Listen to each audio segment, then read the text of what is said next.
হঠাৎ করে meat box খাওয়ার ইচ্ছা হচ্ছিল, তাই ঝটপট বানিয়ে নিলাম মিট বক্স।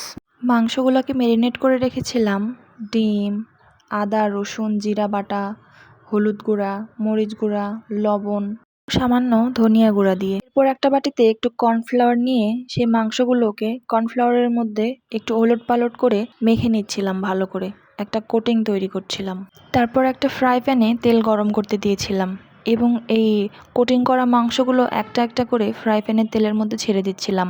এভাবে একটা একটা করে সবগুলো মাংস আমি তেলের মধ্যে ভাজার জন্য ছেড়ে দিয়েছিলাম। খেয়াল রাখতে হবে মাংসগুলো যেন নিচ থেকে পুড়ে না যায়। এরপরে কিছু আলু কেটে নিতে হবে এবং বেঁচে যাওয়া মশলাগুলোর মধ্যে দিয়ে ভালো করে ম্যারিনেট করে নিতে হবে। ভাজা মাংসগুলোকে একটু ওলটপালট করে দিচ্ছিলাম যাতে নিচের দিকে লেগে না যায় এবং গোল্ডেন কালার হওয়া পর্যন্ত আমরা ভাজতে থাকবো।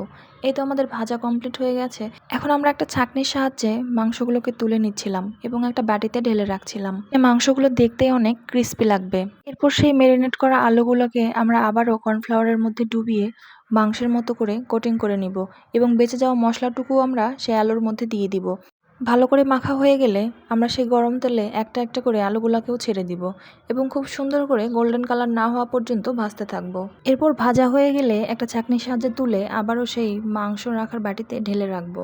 এবার পালা মেয়োনিজ তৈরির। এর জন্য নিয়েছি 2টা সেদ্ধ ডিম, 1 চিমটি লবণ, 1 কাপ চিনি, 1 কাপ গুঁড়া দুধ, 1 কাপ তেল, 1 ফালি লেবু, টমেটো সস। এবার সবগুলো উপকরণ একত্রে ব্লেন্ডারে দিয়ে লেবুর রস চিপে দিয়ে ভালো করে ব্লেন্ড করে নিতে হবে। ব্যাস তৈরি হয়ে গেল আমাদের মেয়োনিজ। এবার মেয়োনিজটা ভেজে রাখা আলু ও মাংসের উপরে ঢেলে দিয়ে টমেটো সস দিয়ে ভালো করে মেখে নিতে হবে। ব্যাস তৈরি হয়ে গেল আমাদের ঝটপট তৈরি মিট বক্স। এত মজাদার এটা খেতে যে একবার বানিয়ে না খেলে বিশ্বাসই করবেন না যে আপনি এত ভালো মিট বক্স তৈরি করতে পারেন। এরকম আরও মজাদার রান্নার ভিডিও পেতে আমার সঙ্গেই থাকুন। যারা ভিডিওটা দেখছেন তারা প্লিজ আমার পেজটা ফলো করবেন। Thanks for watching. Bye bye.